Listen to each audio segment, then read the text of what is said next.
Welcome to our Montana. I'm Mike Penfold, your program host. I'm standing along the Yellowstone River right next to the Bozeman Trail, which came through this area. The Fort Phil Kearny Bozeman Trail Association and our Montana are working hard to preserve this history that's expressed along this Bozeman Trail.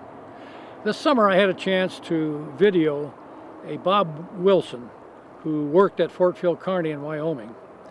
Bob is an expert on everything that had to do with Fort Phil Kearny, but also the Fetterman fight that happened in 1866. So, meet Bob Wilson at Fort Phil Kearny and at the Fetterman battlefield. This is Fort Phil Kearny. This is the north wall. From here clear to the creek is the size of it. It's basically 17 acres. Had a stockade like this all the way around it. The bottom half, it's a little bit different. It was made out of cottonwood. This is made out of pine. It's probably the largest stockaded fort ever built by the Army west of the Mississippi. The fort was started on a Friday the 13th of July in 1866. And it was basically started by about 7 companies of the 18th Infantry Regiment, 2nd Battalion of the 18th Infantry, under a command of Henry Carrington, who designed the fort. The unit was rebuilt from the Civil War down at Fort Stephen Kearny in Nebraska. All the units, all the Army patches that you see on soldiers today, that was started by Phil Kearny. He was from a very wealthy family in New Jersey.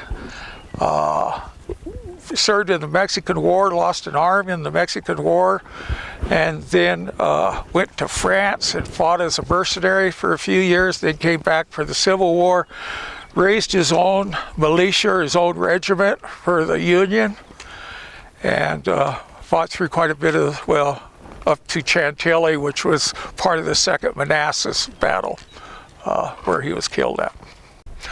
It is a state historic site, but it's a National Historic Landmark, which is about the highest rating you can get for historic places, that kind of thing. So it's pretty significant in that sense. And it was one of 2 sites that were first created in Wyoming when they started that program. So, okie doke. And the reason there's no fort here is, number 1, it was burned by the Indians, and number 2, it would have all disintegrated by now anyhow.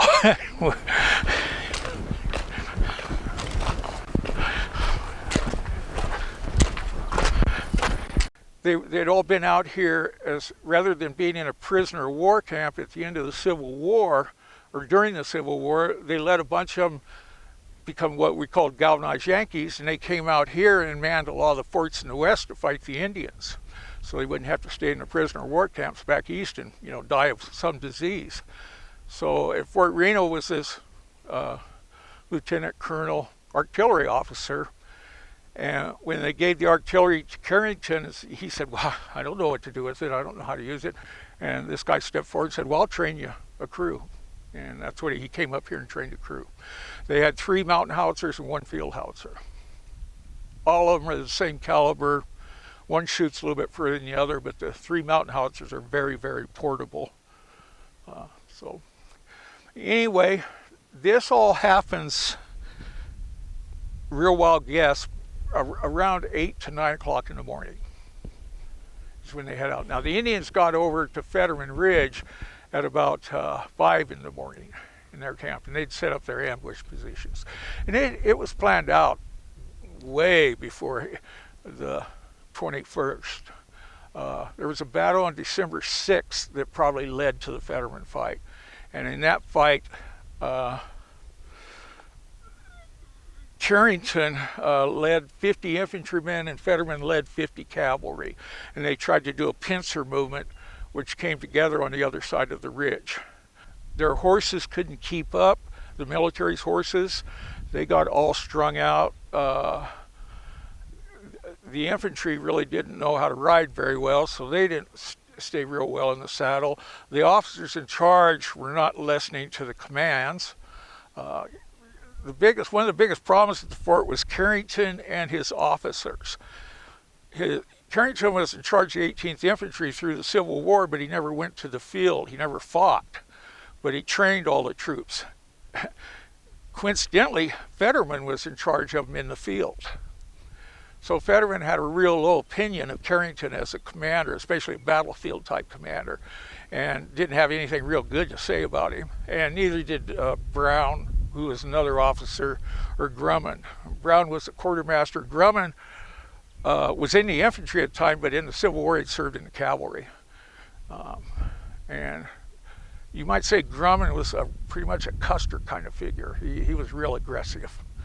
And all three of those guys had been colonels or lieutenant colonels in the Civil War, but they were brevet ranks. So when the war ended, they all got knocked back to their captain and lieutenant ranks. And they wanted them back, and the quickest way to get them back was to have a glorious battle out here against the Indians. So Carrington's orders out here were to protect the travelers on the Bozeman Trail, not to fight the Indians necessarily. When he came out here, he was under the understanding that they had peace treaties with all the Indians. Everything was going to be hunky-dory. Bring your wives and kids. You're going to be able to picnic out there on the beautiful creeks. And they did do some picnicking over on top of that hill there. But he wasn't prepared for what he ran into. And he ran into it the very first day he got here. In one day, the Indians basically showed him that they were going to try to kill him, and wipe out the fort. And Red Cloud had walked out of talks down in Laramie when Carrington arrived with the 18th Infantry. And Red Cloud says, "You're here to ask us if you can travel through our country and build forts, and yet you already have the soldiers here to do it. So you already figure you're going to do it, and we're walking out." And they left the negotiations and said, "If you try to build the forts for the trail, we'll stop you." And they did after 2 years. So you have the Cheyenne, Northern Arapaho, and two bands of the Lakota, Minneconjou and the Oglala, and a few of the other, some of the other bands of the Lakota, not all of them. And you may have also had some Crow warriors who fought Fetterman. There's some story. Well, we know that Red Cloud went to the Crow and asked them to join him. He went around to all the tribes in the area to get them to join in the attack against the fort on the Buffalo Creek. And that's what Piney Creek was called over here. But it wasn't a formal. The warriors that joined him from the Crow Nation were just individuals that wanted to get in a fight, see what it's like. It wasn't something that was sanctioned by the tribe or anything like that. But they did find Crow arrows on the battlefield, and the stories say that there may have been some. Okay, so you had 27 cavalry left the fort, or 49 infantry first left the fort under the command of Fetterman. Then you have 27 cavalry who joined him.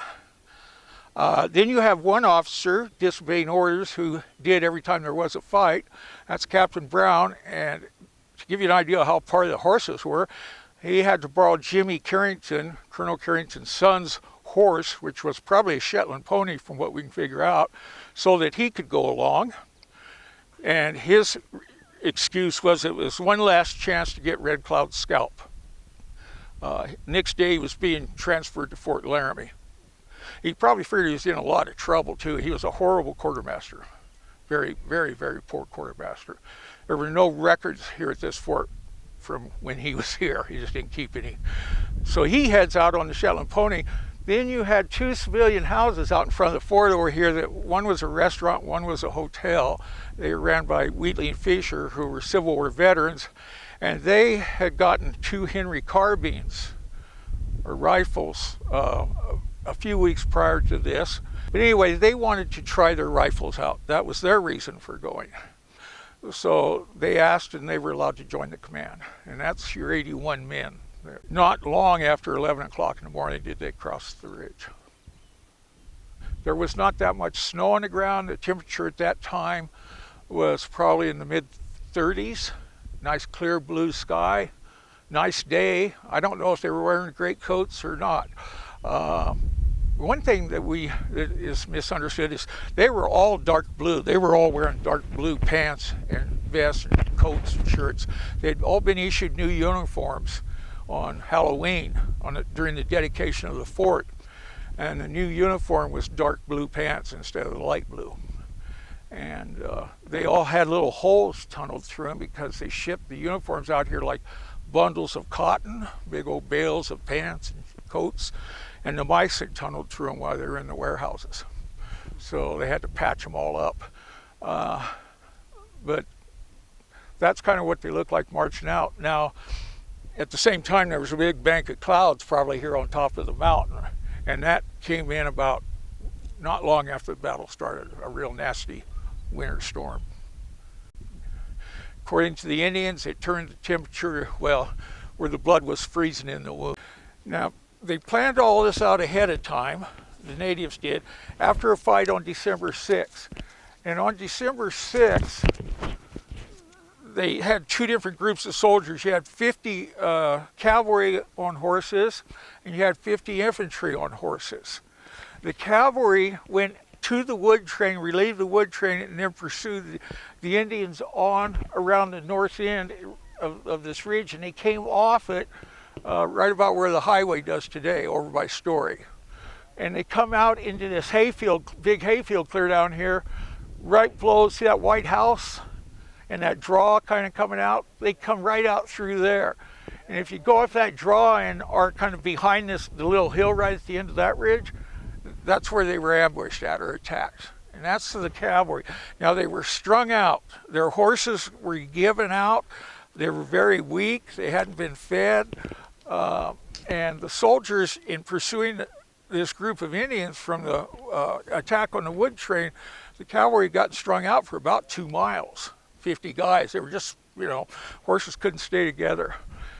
Carrington brought his 50 infantry right through a gap right up here in Lodge Trail Ridge. See the big washout or the cut in the side of the hill?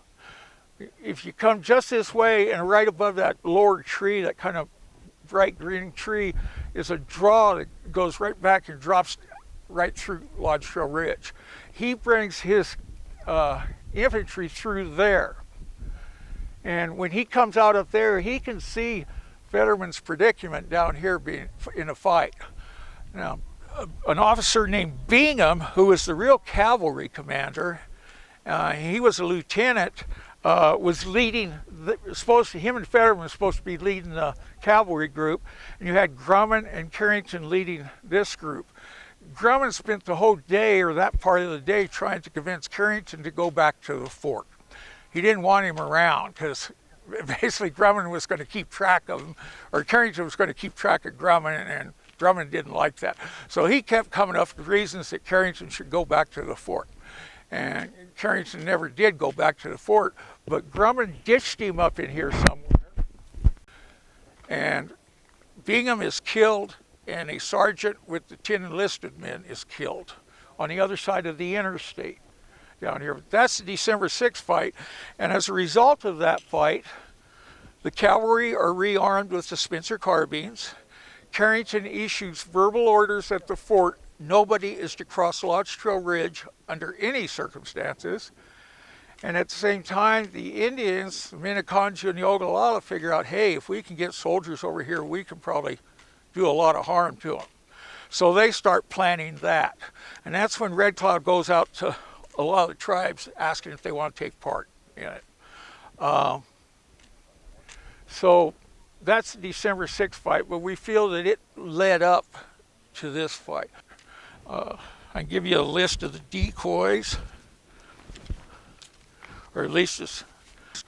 But you have Big Nose and Wolf Left Hand is Arapaho. Or no, Cheyenne. Cheyenne are Big Nose and Wolf Left Hand. Arapahoes are Black Coal and Eagle Head. Lakotas are He Dog, American Horse, Young Man Afraid of His Horses, Lone Bear, Young White Swan, Crazy Horse. Basically, they picked 2 warriors from each band of tribes that were here. And then they picked, that's about 8, but then you have 2 kind of warriors that kind of represent the rest of the Lakota. Crazy Horse stopped at one time because they do all kinds of things to keep the soldiers coming, to bait them, get them coming on. So Crazy Horse had his horse act like he had got a stone in his foot or was going lame, so he's off there kind of picking his foot up, trying to clean his foot and stuff, trying to get the soldiers to keep on coming. And some of us think that probably happened right up here somewhere. But anyway, they egged them on. Now the soldiers and the decoys came over. Now I'll explain something right after that. Right over on the left-hand side of that high point. And the infantry, which were dismounted, they did not have ride that day, were basically in a column formation right about, you can see that one post sticking up in the hill, right about there, but they were in column formation, 4 men wide marching. The cavalry were out in a skirmish line, basically from the bottom of that high point over to where it drops into the highway, a guy about every 10 feet separated out.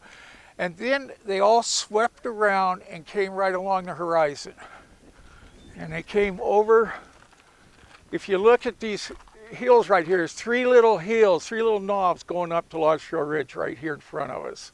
Can you see them? Well, they came over and they came down to that first knob, and then they just kind of came right down, right down onto here, and the Bozeman Trail came right through here. Okay. Now,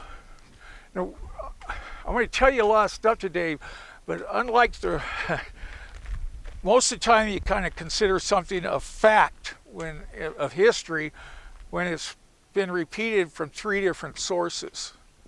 There are very few things in this story that are from 3 sources. They're from a lot of different sources. So, especially everything that happened on this side of the hill. The best description of this battle, in a way, and the most accurate one, is that the soldiers came over the ridge as a unit. They split up into 2 groups. They were attacked. They came back together, and then they split into 3 groups and were wiped out.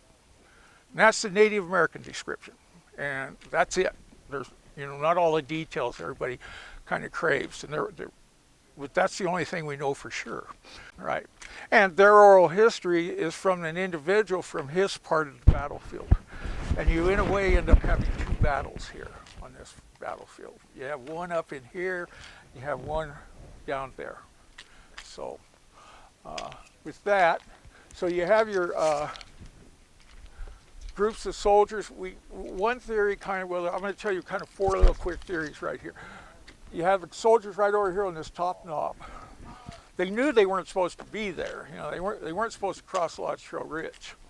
One theory is that Grumman, who was in charge of the mounted troops, just took off after the decoys, chased them down here. Another one is that the officers got together, talked it over, and the cavalry headed out after the decoys with the infantry kind of hanging on to the stirrups and going along, trying to keep up with the cavalry, to keep the unit together. And they get partway down the ridge, and the cavalry or the infantry can't keep going at that pace, so they kind of drop out, and slowly but surely the cavalry pull away from them and they get separated. A third theory is that they just start down and the cavalry just slowly outruns the infantry, and at the time of the battle, when it actually starts, they're about half a mile or so separated. The fourth theory, which I alluded to back there, is that they got over here and they split their commands, similar to what happened on December 6th. Cavalry went back over the hill, went clear down to where that high antenna is, that very first one right here, and they dropped off over there and came down into the trees clear down here. While the infantry came down this way and came down. So they split up with the idea of like a pincer movement. They're going to try to trap the Indians down at the bottom. That, of course, is before they knew how many Indians there were here. Now, the Indians on the 19th and the 21st, if you look kind of through this little valley over here, you see all those kind of cliffs clear over there, kind of red and gray or red and brown, tan, right in there. That's roughly where the Indian encampment was. It's about 5 miles from here. It's a temporary encampment. The real native encampment for the full bunch is Well, if we go out to the top of the hill, I can point it out to you there, but it's up where Decker Coal is today. Right, I surveyed for Decker Coal, and right to the north of Decker, of West Decker, and a little bit to the west, it was just covered with teepee rings and stuff. So anyway, that's where the main camp was. And Bridger had told the people here at this fort that it would take a whole day to ride through that camp. It was a huge camp. And it was combined to the Northern Cheyenne, Northern Arapaho, and a couple of bands of Lakota. On the 19th, the Indians came up and took their positions. Powell led the relief on the wood train that day, and then he pursued decoys just like on the 21st. But when he got to the crest of Lodge Trail Ridge, he turned back. And so the difference was that Fetterman and Grumman and Brown, who were notorious about going on the offense against the Indians, didn't turn back. One of the three had made a statement that with 80 men, I could ride through the whole Sioux Nation. They got 5 miles into it, and that was about it. You know, they were real braggarts about it, especially Grumman, apparently. On the 21st, he was told by his wife, by Lieutenant Wands, by Carrington, and several others not to go over Lodge Trail Ridge. They just knew he was going to if he got a command and was able to do it. So they tried to talk him out of it. On the December 6th battle, he went out to fight the Indians with just his sword. That was it. Bingham supposedly, when he ran out of ammunition, his pistol, threw his pistol away and just kept his sword. I don't know if that's true or not, but that gives you a little bit of idea of how aggressive Grumman was as far as fighting the Indians. So anyway, they all gather up there, and one of those 4 theories, they came over the hill and headed down here. By the time the battle starts, the cavalry are all the way down to Pino Creek, which is going kind of east-west down there by that big grove of trees. Only the part they crossed is on the part on the right side of the highway. And the infantry are still pretty much up on top of the hill. We're pretty certain that Fetterman is with the infantry. Drummond and Brown, the other 2 officers, were down with the cavalry along with the 2 civilians. The plan with the decoys was they were to cross the river down there and do a figure 8 kind of a maneuver, and that was the signal to attack. There was one Indian up here, some believe it was Dull Knife, to signal that all the soldiers were in the trap. And Crazy Horse stopped at one time, because they do all kinds of things to keep the soldiers coming, to bait them, get them coming on. So Crazy Horse had his horse act like he had got a stone in his foot or was going lame, so he's off there kind of picking his foot up, trying to clean his foot and stuff, trying to get the soldiers to keep on coming. And some of us think that probably happened right up here somewhere. But anyway, they egged them on. Now, that morning when the Indians came in, you had roughly 800 men of Conju in this draw over here, kind of right over these little hills right here. There's a draw that goes under the interstate or through over to the interstate. Anyway, they were in there. You have Arapaho down by the barn and on the lower part of this creek. And then you have Northern Cheyenne on the upper part of the creek. And then down at the bottom, you have the main body of Ogallala. And there's another group way on the other side of that hayfield, about a mile from the battle. There's a little ridge line over there, and there are about 200 Ogallala on horseback behind that ridge line. And they came running over here. There's approximately 1,500 to 1,800 Indians here. No more than 800 took part in the battle. Not all 1,500 or 1,800 took part in the battle. A lot of them just kind of watched it. A lot of the Lakota are over on the other side of the Black Hills fighting Fort Perry, I think it is, or where Perry, South Dakota is, fighting the fort over there.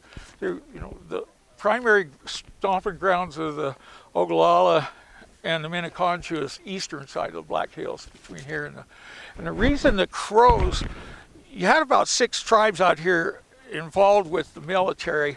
You had the 3 fighting it, the Northern Cheyenne, Northern Arapaho, and the Lakota. But then you had Pawnee, who acted as scouts, and they were a lot around Fort Reno, down south of here. Then up here you had the Crow, and they were supporting the military because the Ogallala or the Sioux were a much larger tribe than the Crow, and they had pushed them out of their country. This was Crow land. Everything west of the Powder River was Crow land, and everything east of the Powder River is supposed to be Lakota land. Well, the Lakota were so large up then that they just pretty much tried to push the Crow out, so the Crow helped the soldiers. And then you have Shoshone, but the Shoshone don't become too involved with the soldiers, at least up in here, until 1870s during the Little Bighorn campaign and stuff. Okay, now you have 800 Indians, not in this draw, but the next draw over where those cars are, on the other side of the interstate. They're kind of hiding behind the interstate over there. Okay. That's the Minneconjou, okay? Your Northern Cheyenne are the upper part, below them down to the big grove of trees. Grove of trees wouldn't have been there then, but that was where your Arapaho were. And then all on around the north end of this ridge is the Ogallala. And one group of Ogallala, about 200 on horseback, is way, way over there. Not by the White House, but that far away, only they're further to the east, behind those hills, kind of beyond that. And so they're just all tucked down in the trees. Now, part of the thing they thought was on December 19th, when Powell led them up here and turned back, the Indians thought that somebody had stuck their head up in the ambush and blew it. And that's why they turned around.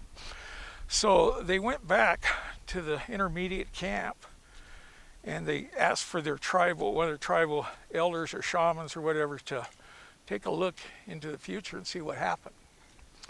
Well, he rides out on his horse and after a bit, kind of seeking a vision, and comes back like he's carrying something in his hands on his horse, nothing major, and tell him, I've got 10 in my hands. And he said, well, geez, look at all the warriors here, 10's not gonna cut it. So they kept sending him out back and forth, back and forth. Finally, he comes back and his horse is staggering from the weight on him. He's staggering all over the saddle and stuff, holding this huge weight in his hands. And he gets back to the leaders. He says, I have 100 in my hand. And by that, he has 100 soldier souls, basically, in his hands. And Carrington's first report was that he lost 100 men, which I thought was kind of curious. But anyway, that's the Indian name, at least the Cheyenne name for the battle. So 100 in the hand, okay? So anyway, your warriors came in. They're all in here way before, before light anyhow. There's a storm front kind of going to form up on the top of the mountain there. But then the soldiers come down here, and 3 of the 4 theories is that soldiers come right down the ridge. Now, the Bozeman Trail came right through where we're parked, and right along this side of the hill. It's right here. It's right in front of us. See how it's kind of tore up right here? And right in there, that's the Bozeman Trail. It goes down, it's right behind that sign right down there. It goes straight across the field.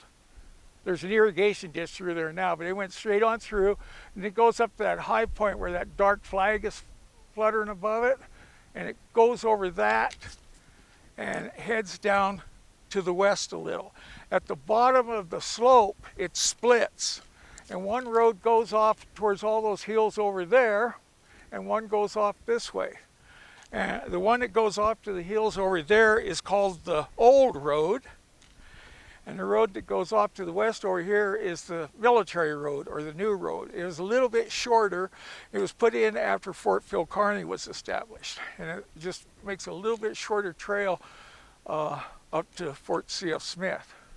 Anyway, you've got about 1,800 Indians around here, but you only have 800 that are going to take part in the battle, really. So the soldiers come down here and they start getting split up. By the time they're to that black flag down there, they are split up, and the cavalry is about maybe a quarter to a half a mile ahead of the infantry. They go down, see the orange flag? They head down that slope that way, and they get to Pinot Creek, and the battle starts. And initially, all the Indians, the Ogallala come charging south, the Arapaho and the Cheyenne charge up on this side of the slope. Wheatley and Fisher and about 5 of the NCOs, we guess, we don't absolutely sure, make a stand where that orange flag is at. And that's called the Wheatley-Fisher Rocks. And there's a real good fighting position right there. The ridge is really narrow and a bunch of rocks to hide behind and stuff. They have the 2 Henry rifles, and all of the cavalry that joined them all had the Spencer carbines that are repeaters. And if any of the infantry, well, none of the infantry really got down that far. So they make an initial stand, and they blunt the initial charge of the Indians. That gives the rest of the cavalry time to come up into this flat where we call it the Lone Tree position. The cavalry form a skirmish line, and they're still mounted, but it curves around the head of that draw coming up from the west. So see the black flag clear out there, and then this black one here? They're strung out in a big kind of horseshoe from one flag to the other. And this is about 40 guys? 27. 27. Yeah. Then the infantry, they're a little bit beyond that furthest black flag to begin with, because we're kind of starting down into the valley when the battle starts. And they shoot at some of the Indians coming up from the west, but then Indians start coming up on the eastern side of that sliver down there, so they spin about face and shoot them. Then they form a battle line basically from the black flag to the light blue flag, the furthest 2 out there, and they're firing to the north. And then the Indians start coming clear around the hill and coming up through here, up through the flats there. And so the infantry swing around, and they've got a battle line between the 2 light blue flags, shooting to the east. And you have the cavalry on the west side shooting to the west. You have Wheatley and Fisher and some of the NCOs kind of holding the north end of the battle site. Now, what happens is one of the decoys actually rode down there, and he rode clear to Pinot Creek, did part of the figure 8. Then he turns around and starts coming up that draw. He gets hit. His name is Big Nose, and he dies over in that draw, but he has his fellow warriors turn him so he can look uphill and breathe easier and watch the fight. That's kind of his last words, is to point me so I can see the fight. One of the warriors, and this leads credence to the story about them splitting up, the soldiers and the cavalry and the infantry coming down through here after the decoys, is one decoy rode right through the infantry column, lengthwise from front to rear, turned around and rode right back through it again, and then kept on going. And then they withdrew to that position. So you had Indians coming this way, Indians this way, and Indians from the north. They're all focused on that. In the meantime, the Minneconjou over here, and one account says 800, but there may have been 800 Minneconjou here, but not all of them fighting. They came up out of that draw and came kind of up into here and jumped over this little divide right here, kind of where the cows are down there or whatever, and they go on up this valley right here, and they go right in below the monument. There's a big draw right up there. You see the tree sticking up? They go up in there and they dismount. And they come up on top south of the monument and hide in the snow and the grass and the brush. But the Indians hide there, and they're going to close the door. They're the door closers, actually. So, and they stay there. None of the soldiers saw that movement, saw them maneuver like that. So they didn't know they were back there. At some point down here, the cavalry and the infantry, well, because probably this is the only place during the battle where Fetterman, Brown, and Grumman are all together in the battle.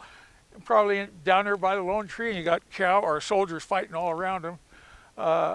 And it's the only place we think where it was actually a military order to it, that they were using tactics, they had some kind of plan put together. But they're seeing Indians coming up around this ridge here, right in front of us, and coming around and coming up through that draw there. And they know if they don't get out of there, they're going to get encircled down there. So they make some kind of plan. The cavalry turn their horses loose Up until this point, they'd kept their horses. And those horses running helter-skelter, it stopped the Indian assault because all the Indians went after the horses. There's no control of the Indian as a troop.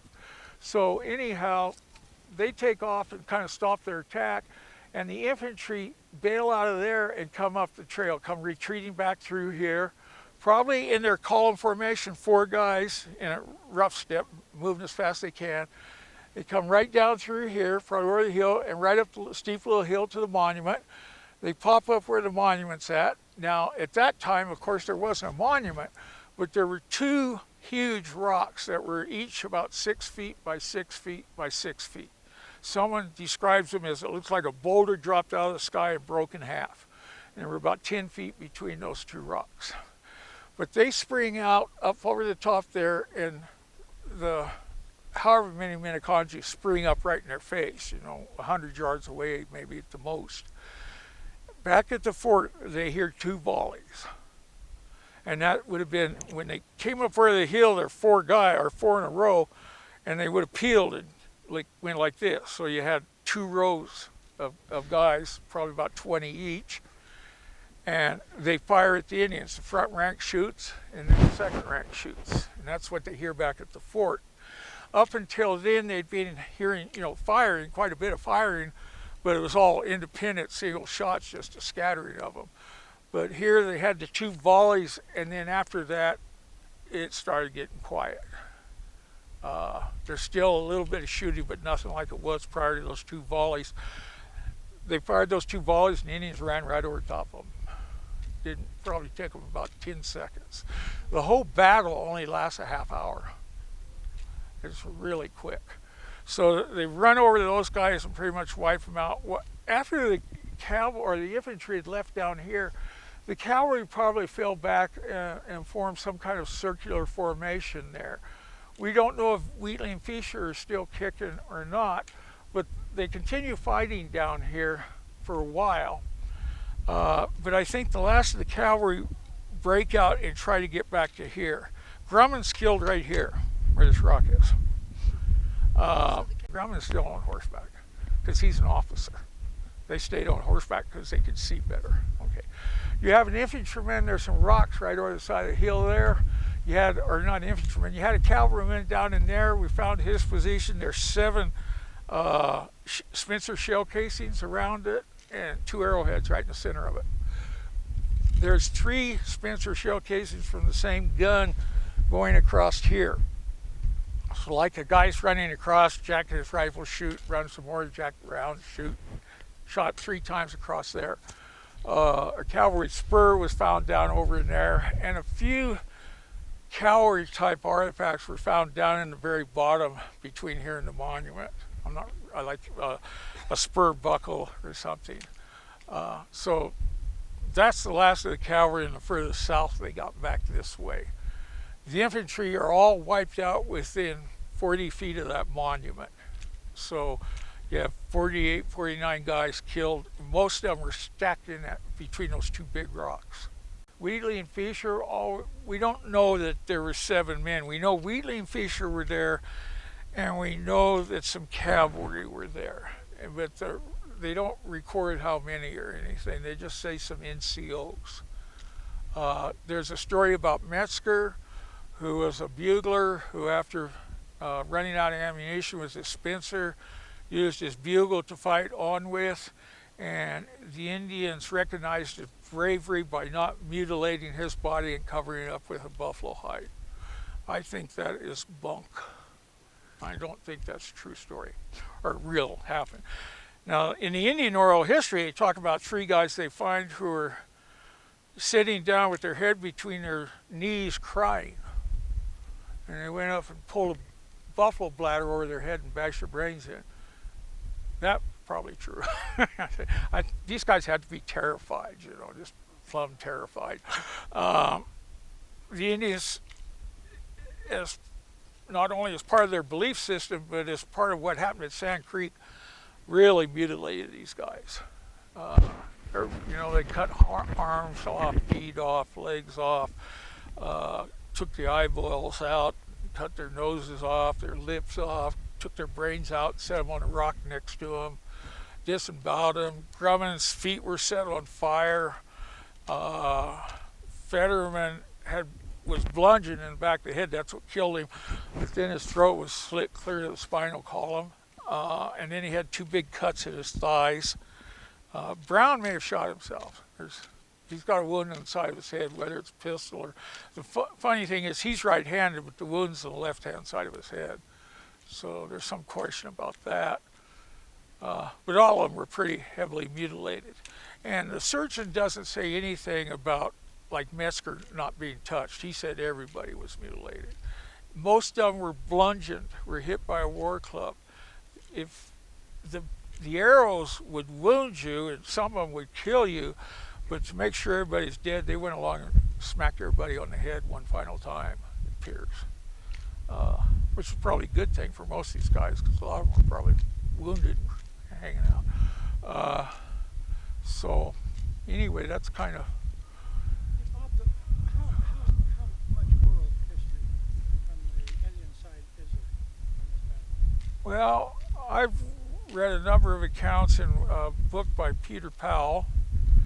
And then, who was that came out with that other book, Indian Accounts of Fetterman? Yeah. And it came out here just a couple of years ago. And it has all the accounts that were in Peter Powell's book too. But they're not very detailed. There's just not much detail. Now there is a thought, everyone, where it's assumed that American horse kills Fetterman, because he talks about bludgeoning a soldier leader on the head and then slitting his throat. But the Indians say no, that he actually killed Grumman. And they came riding from up there down through here, a group of warriors, and Grumman was still fighting here, very lethal on horseback with a sword. Apparently really bad news. And they kept trying to get to him, but they couldn't really get to him. And they think the American horse rode by and just smacked him on the head as he was going by with a war club. And he was aiming to get up here, but that's their account, that he probably killed Grumman instead of Fetterman. Nobody knows for sure, That's what I mean to say. Everything is nobody knows for sure. Were they able to identify the bodies? Oh yeah, they knew who Fetterman and Brown and Grumman. I mean, the soldiers did stuff, but they also one of them makes a comment that you couldn't even tell your own best friend. So, some of them were recognizable, some of them weren't. They talked about an infantryman might have got a cavalryman's guts, kind of when they're putting them back together and stuff. But they were in 3 groups, the bodies. There weren't a lot of bodies scattered between the groups. There were a few, but not many. And I think that goes by their unit that they belonged to. So the infantry all stuck together, and the cavalry stuck together. 20-some bodies are found down here. They don't give an exact number, just 20-some. There's some bodies found at the Wheatley Fisher Rocks, which is where the orange flag is. They don't tell you how many. And then 40-some are found down in the monument area. And that's it. I'm sure there was a couple here and there. The first day, or the afternoon, evening of the fight, they gathered 40-some bodies at the monument and took them back. And they left these. Next day, this I find pretty telling, is that Carrington asked for volunteers to go out and get the rest of the bodies. And prior to that day, prior to the 21st, a lot of these soldiers were all gung-ho to come and get these Indians, and all of them were really supporting Fetterman. He should be in charge of the fort or something. Well, that next day when they asked for volunteers, there ain't anybody that wanted to go out and let the wolves have them, Nobody wanted to go out. And some of the men that were loyal to Carrington, actually, he gathered up enough to come out and get the rest of the bodies. Can I interrupt you? Yeah, sure. So, what drove them to send a recon patrol out here to see what the heck happened? Oh, they heard all the shooting at the fort. So when And it they died out, they gave it about an hour. And then No. When they heard all the shooting start, and I mean it, it went on for over a half hour, and it starts out ping, ping, ping, ping. And then all of a sudden it's going boom, boom, boom, boom, boom, boom, boom, boom, you know, and you can hear it plain as day at the fort. Well, the wood train had returned to the fort. They took those men along with some other, roughly 80 men, they put them in wagons and they came over to that second hill over from the highway, to the left of the highway. They ended up on top of that hill with Captain Kearny, who was in charge. And they had, I don't know how many wagons, but from up there, he sent a rider back to the fort saying, the valley is full of Indians, more Indians than I've ever seen. So up till then, they thought 200 or 300 Indians was a lot of Indians. I don't know if they even knew that there were that many in the country as far as they were concerned. But I see nothing of Fetterman's command. I don't know where he is. And the Indians looked up there. This rider rides back to the fort, and he also asked for the cannon, or a cannon. And Carrington sent him back saying, no, you've got half of the men, and you've got all the ammunition, so do with what you got, you know. And while that guy was riding back and forth, the Indians saw, or at least this is what we think, the Indians saw the wagons, and they were frightened of the artillery. It had been used on them a lot. They called it the gun that shoots twice, because a mountain howitzer, a howitzer in those days fired only rounds that exploded. So, and they'd experienced exploding shells and exploding case rounds. So we think they thought the wagons might have been a cannon, or that there was a cannon up there. So they slowly start pulling out. And the reason they were hanging around was they were gathering all the clothing, all the leather, whatever horses were left, picking up all their arrows and whatever weapons they had, and they started pulling out of the valley, going north back to their main camp. As they pulled out, they could see a bunch of white objects up there by those rocks. But from that distance, Kearny initially thought they were cottonwood logs laying down there. And that kind of tells you, you know, the ground was still pretty bare of snow. There was snow, but not near as much as that one painting by Ralston, which is, I think, a great painting, but it's not accurate when it comes to the snow. I think there was snow on the north slopes, but I don't think the main slopes had much. All the ground was certainly hard. But anyway, as the Indians pull out, he sends a couple of riders down to the rocks to see, you know, check it out, and they come back and tell him that's Fetterman's men. And they were all in their drawers. You know, you're probably a cotton shirt and a cotton drawers, what you wear, and or otherwise just, you know, pretty much chopped up. So there you have it, a story of a clash of cultures. Immigrants looking for gold and the Indian people whose homeland we were invading. It's a story about the young soldiers who came west, not knowing what they were getting into, looking for adventure, and finding themselves probably under incompetent leadership, and they paid with their lives. And you have to think about the Indians and those braves, those warriors who gave their lives fighting for their homeland. This is the story that we have to tell here in Montana and Wyoming on the Bozeman Trail. Thanks for watching.